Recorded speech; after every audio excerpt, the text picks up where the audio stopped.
लेकिन आप ये बताइए, महाराष्ट्र को आप करीब से जानते हैं, आपने बाला साहब ठाकरे का वक्त भी देखा है जब गोपीनाथ मुंडे जी, प्रमोद महाजन जी थे, और अब आप ये नई बीजेपी नया दौर भी देख रहे हैं जहां दोनों पार्टियां साथ नहीं हैं। आपको लगता है कि महाराष्ट्र की राजनीति में बटोगे तो कटोगे जैसे नैरेटिव की जरूरत थी और जगह थी? मुझे लगता है इसका अर्थ लोग गलत लगा रहे, कुछ पत्रकार और कुछ लोग उसका अलग इंटरप्रिटेशन कर रहे हैं। ये बटेंगे यानी ये भारतीयत्व के रेफरेंस में है, ये किसी माइनॉरिटी और मुसलमानों के खिलाफ नहीं है। और एक हैं तो सेफ हैं? निश्चित रूप से वही बात है, हम सब भारतीय एक रहेंगे। उसमें मुसलमान भी आते हैं? हाँ, सब आते हैं। देखो, भारत के संविधान में जो जो हमारे देश के नागरिक हैं, जिनका हमारे संविधान पर, लोकतंत्र पर विश्वास है और इस देश को अपना देश मानते हैं, भले उसकी उपासना पद्धति कोई भी हो, चाहे मस्जिद में जाए, गुरुद्वारे में जाए, बौद्ध विहार में जाए, मंदिर में जाए, हम सब एक है, हम भारतीय है, हमारे इतिहास, संस्कृति और विरासत एक है, यही हमारा क्या आप महाराष्ट्र बीजेपी को सजेशन देना चाहेंगे कि भाई विकास की बात करो, ये वोट जिहाद और धर्मयुद्ध की बातें छोड़ दो? नहीं, सजेशन की बात तो मीडिया के द्वारा थोड़ी होती है, वो तो बातचीत में होती है।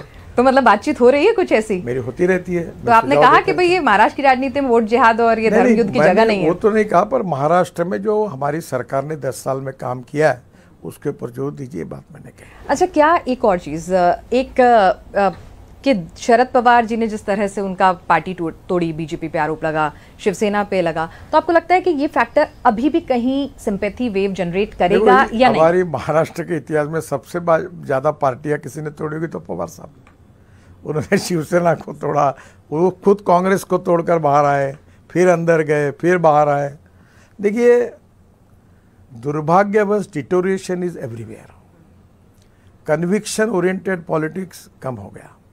सिद्धांतों के आधार पर लोकतंत्र के प्रति आस्था रखकर काम करने वाला नेतृत्व और विचारधारा वो कम हुई है। देखो, जॉर्ज फर्नांडिस, मधु दंडवते, मधुलिमय या हमारे बर्धन साहब अलग अलग विचारों के थे, पर वो जो भी उनके विचार थे उससे एक प्रकार से प्रामाणिक थे।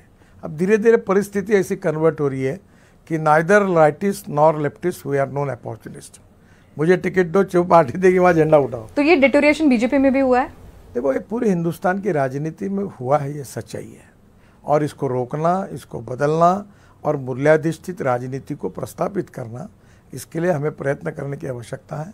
और मैं उनमें से एक कार्य करता हूँ कि मैं लगातार लोकतंत्र में गुणात्मक परिवर्तन होने के लिए ये कोशिश करने की कोशिश करता हूं। आपने कहा कि राजनीति कंपल्शन, लिमिटेशन और कॉन्ट्रडिक्शन है, अभी भी आपने हमारे इंटरव्यू में बात कही, तो आपकी नज़र में कंपल्शन क्या है राजनीति में? जीत होनी चाहिए।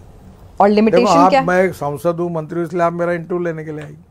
अगर मैं हार गया तो मेरा कौन इंटरव्यू लेता? कंपल्शन है जीत एट एनी कॉस्ट। देखिए, जीतने के बिना रिलीवेंस ही नहीं आता, और इसलिए every politician thinks about his next election and every socio economic reformer thinks from century to century. Limitation क्या है? लिमिटेशन सबको साथ में लेकर चलना पड़ता है। कोई आदमी पसंद होता है, कभी नहीं होता है, किसी का बोलना पसंद होता है, नहीं होता है, किसी का व्यवहार पसंद होता है, नहीं होता है, तब भी सबको, यानी मजाक में कहना है तो सब प्राणियों को, गधे से लेकर घोड़े तक, सबको साथ लेकर एक साथ चलना पड़ता है। That is to be the success politics. And what is contradiction? Contradiction, अलग अलग प्रकार के लोग साथ आते हैं, वो एक नारा देते हैं, ये दूसरा नारा देते, पर जिताने के लिए एक के लिए कोशिश करते हैं। तो ये चलता ही है, because there is a difference between strategy and conviction.